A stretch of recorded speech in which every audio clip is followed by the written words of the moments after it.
अलाउद्दीन खिलजी 1206-1316 दिल्ली सल्तनत के खिलजी वंश के दूसरे सुल्तान थे।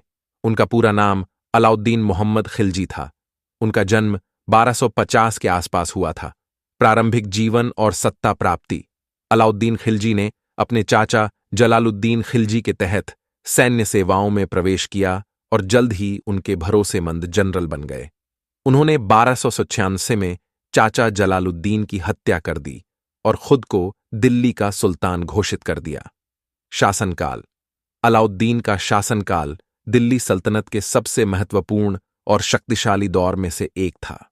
उन्होंने बाहरी आक्रमणकारियों, विशेष रूप से मंगोलों के खिलाफ सफलतापूर्वक संघर्ष किया और अपने साम्राज्य की सीमाओं का विस्तार किया।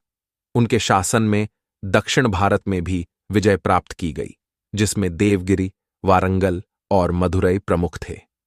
प्रशासनिक सुधार। अलाउद्दीन खिलजी ने कई प्रशासनिक और आर्थिक सुधार किए।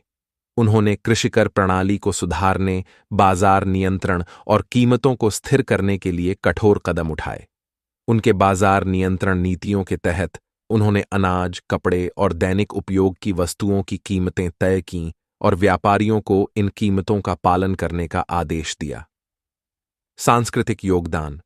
अलाउद्दीन के शासनकाल में कला और संस्कृति का विकास हुआ। उन्होंने कई भव्य इमारतों का निर्माण कराया, जिनमें सीरी किला, अलाई दरवाजा और हौज खास शामिल हैं।